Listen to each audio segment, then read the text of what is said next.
Bismillahirrahmanirrahim. Assalamu alaikum. Dear students, I am your science teacher here, and I hope you have completed your work, and also we have finished our first chapter. Now we will start our new chapter, that is world around us. Right? World around us. अब हम इसमें क्या चीज़ें पढ़ेंगे? Living and non-living things के बारे में. ठीक है? Some things around us living while some are non-living. कहते हैं कि हमारे इर्द गिर्द कुछ चीज़ें लिविंग होती हैं और कुछ नॉन लिविंग होती हैं. ठीक है, अभी मैं आपको आगे बताऊंगी कि लिविंग और नॉन लिविंग थिंग्स क्या हैं.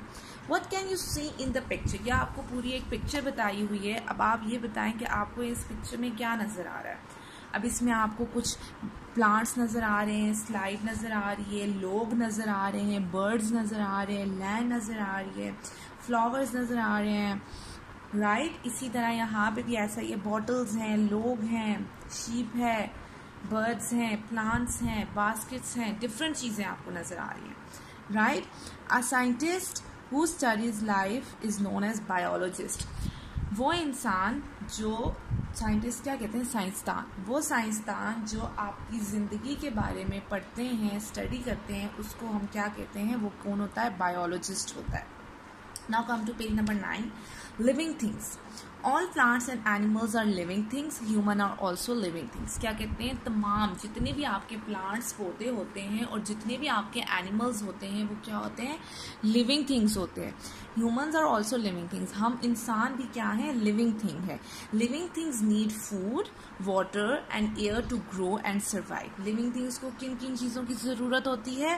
फूड खाने की ज़रूरत होती है, वाटर पानी की ज़रूरत होती है और हवा की ज़रूरत होती है. किसके लिए? जिंदा रहने के लिए. सर्वाइव मतलब जिंदा रहने के लिए और ग्रो मतलब बढ़ने के लिए, ग्रो करने के लिए. An airplane is flying in the sky. Is airplane a living or a non-living thing? Why? अब आप मुझे बताएं कि हवा में एक एरोप्लेन उड़ रहा है, तो एरोप्लेन एक लिविंग थिंग है या नॉन लिविंग थिंग है? और फिर वजह भी बताएं. ठीक है, अब मुझे ये बताएं कि वो लिविंग थिंग है या नॉन लिविंग थिंग है. एरोप्लेन खा सकता है? नो. एरोप्लेन पानी पी सकता है? नो. एरोप्लेन को हवा की ज़रूरत होती है ज़िंदा रहने के लिए? नो. एरोप्लेन क्या है? नॉन लिविंग थिंग है, क्योंकि नॉन लिविंग थिंग को ना पानी की ज़रूरत होती है, ना खाना खाने की ज़रूरत होती है, ना हवा की ज़रूरत होती है ज़िंदा रहने के लिए. राइट, इसका मतलब है एरोप्लेन क्या होता है? नॉन लिविंग थिंग होता है. अब turn your page number 20. Living things can eat. Living things जो होती हैं वो खा सकती हैं, ब्रीथ सांस ले सकती हैं, फील एंड ग्रो चीज़ों को महसूस कर सकती हैं और ग्रो कर सकती हैं. They also have young ones. उनके क्या होते हैं? बेबीज भी होते हैं. Living things need food, air and water to grow. Living things को पानी की ज़रूरत, खाना खाने की ज़रूरत होती है और हवा की ज़रूरत होती है ग्रो करने के लिए. अब जिस तरह चीता है, दे मूव अराउंड, ये मूव भी कर सकते हैं. दे ग्रो, प्लांट्स ग्रो करते हैं. दे नीड फूड, इंसानों को खाने की ज़रूरत होती है ना. दे फील, ये फील भी कर सकते हैं. मैं अपने ऊपर ठंडा पानी फेंकूँ तो मुझे फील होगा, मैं अपने ऊपर गर्म पानी फेंकूँ तो वो भी मुझे फील होगा. दे हैव बेबीज़, बेबीज़ भी होते हैं. दे ब्रीथ, और सांस भी ले सकते हैं. अब नॉन लिविंग थिंग्स क्या है? Non living things do not need food. इनको खाने की ज़रूरत नहीं होती, पानी की भी ज़रूरत नहीं होती और हवा, एयर की भी ज़रूरत नहीं होती. Because they do not change और ग्रो विद टाइम. क्योंकि वो जिस तरह के होते हैं वो वैसे ही होते हैं. जिस तरह हमने एरोप्लेन की बात की, एरोप्लेन कोई ऐसा हो सकता है कि पहले वो छोटा हो, फिर वो बड़ा हो, फिर वो बड़ा हो, फिर वो बड़ा हो, फिर वो हमें जो नज़र आता है इतने साइज़ का हो. नो, वो बनता ही इतने साइज़ का है. ठीक है, जितना जितना हम देख सकते हैं उसको, वो उतने साथ ना वो चेंज हो सकता है, ना ही वो टाइम के साथ ग्रो कर सकता है. Look at these picture below, these are the non living things. अब आप टेलीविज़न को देखें, टीवी को देखें. टीवी को हम खाना देते हैं? नहीं. टीवी को हम पानी देते हैं? नहीं. टीवी जिस हालत में होता है, जिस साइज़ में होता है, वो उसी साइज़ में रहता है ना, वो चेंज नहीं करता.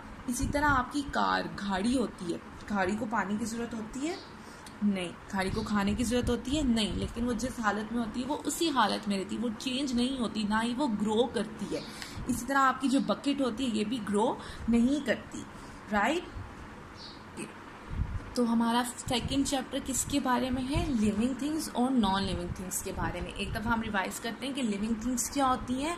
वो चीज़ें होती हैं जिनको बढ़ने के लिए, ज़िंदा रहने के लिए खाने की ज़रूरत होती है, पानी की ज़रूरत होती है, और क्या होती है? हवा की ज़रूरत होती है। और लिविंग थिंग्स क्या करते हैं? खाते भी हैं, सांस भी लेते हैं, एक जगह से दूसरी जगह मूव भी कर सकते हैं, वो फील भी कर सकते हैं, और वो ग्रो भी कर सकते हैं। और नॉन लिविंग थिंग्स जो कि ना खाते हैं, ना पीते हैं, ना ही उनको ज़िंदा रहने के लिए हवा की ज़रूरत होती है, और ये सिर्फ और सिर्फ एक ही पोजीशन पे रहते हैं, एक ही चीज़, एक ही शेप में रहते हैं, उनकी शेप चेंज नहीं होती, ना ही ये टाइम के साथ ग्रो करते हैं। जबकि लिविंग थिंग्स टाइम से क्या करती हैं? ग्रो करती हैं, राइट। फिर जब आप इसको स्टडी कर लेंगे, आप एक दफ़ा रीडिंग करने के बाद आप वर्कशीट पैड पे आ जाएंगे, ठीक है। Worksheet number 4 and worksheet number 5। आप यहाँ पे पहले अपना नाम लिखेंगे, क्लास लिखेंगे और डेट लिखेंगे। What is date today? 16th June 2020, right. अब आपने क्या करना है? World around us, circle the living things. अब आपने वर्कशीट नंबर 4 पे जो लिविंग थिंग्स हैं उनको सर्कल करना है। अब मुझे बताएं, डक पहले क्या होता है? छोटा बेबी होता है, फिर वो बड़ा होता है, फिर वो बड़ा, फिर वो बड़ी डक बनती है। तो क्या है? डक लिविंग थिंग है या नॉन लिविंग थिंग है? लिविंग थिंग है। तो हम इसको क्या करेंगे? सर्कल करेंगे, राइट। इसी तरह फ्लावर है। फ्लावर को क्या है? पानी की भी जरूरत होती है बढ़ने के लिए, राइट। एयर की भी जरूरत होती है बढ़ने के लिए। इट मीन्स फ्लावर भी आपका क्या है? लिविंग थिंग है। क्या है आपका? लिविंग थिंग है। तो फ्लावर को भी हम क्या करेंगे? सर्कल करेंगे, सर्कल द फ्लावर। फिर चेयर। अब मुझे बताएं, चेयर को हम खाना देते हैं? नो। चेयर सांस लेती है? नो। इट मीन्स चेयर क्या है? नॉन लिविंग थिंग है, इसको हम सर्कल नहीं करेंगे। कार आपकी जो टॉय कार है उसको आप खाना देते हैं? नो। वो सांस लेती है? नो। इट मीन्स ये कार भी क्या होती है? Non living thing. जग हम उसमें पानी डालते हैं, लेकिन वो पानी पी तो नहीं सकता खुद ही, इसलिए जग भी क्या है आपका? Non living thing. मंकी क्या होता है? एनिमल होता है। और हमने क्या कहा था कि जितने भी एनिमल्स होते हैं वो क्या होते हैं? लिविंग थिंग होते हैं। तो हम इसको भी सर्कल करेंगे। Now come to worksheet number 5। यहाँ पे भी आप अपना नाम और डेट एंड डे लिखेंगे। 16th June 2020। Circle the non living things. अब आपने वर्कशीट नंबर 5 पे नॉन लिविंग थिंग्स को सर्कल करना है। काउ क्या है? एनिमल। और हमने क्या कहा था कि एनिमल क्या होते हैं? लिविंग थिंग्स होते हैं। ये क्या है? आपकी शिप है। तो इसको क्या कहेंगे हम? शिप को खाना खाने की जरूरत होती है? वो सांस लेती है? नहीं ना। तो इसका मतलब ये क्या है? आपकी नॉन लिविंग थिंग, राइट। ये फिर डक, ठीक है। पहले हमने जो वर्कशीट नंबर 4 की थी वहां पे स्मॉल डक थी, अब ये बड़ी डक है। इट मीन्स ये क्या है? ग्रो करती है टाइम के साथ, तो ये लिविंग थिंग है, इसको हम सर्कल नहीं करेंगे। कार क्या होती है? नॉन लिविंग थिंग, इसको हम सर्कल करेंगे। फिर फ्लावर भी आपका क्या होता है? प्लांट है ना, प्लांट में से ही निकला होता है फ्लावर, तो ये क्या है आपका? Living thing. ये भी ट्री भी आपका प्लांट है, तो ये भी क्या है? Living thing. बल्ब, आप बल्ब को खाना देते हैं? नो। तो बल्ब भी क्या है? Non living thing. अब आपकी चेयर, टेबल, कपबोर्ड्स, ये क्या है? सारे ना ये सांस लेते हैं, ना ये कुछ फील कर सकते हैं, ना ये ग्रो कर सकते हैं, तो इसका मतलब है ये भी क्या है आपका? Non living thing, right. Class 1 आपने वर्कशीट नंबर 4 और 5 जो है करनी है, और आपने चैप्टर की भी रीडिंग करनी है, राइट। जो आपको कुछ पूछना होगा तो आप पूछ सकते हैं। This is all for today. Thank you.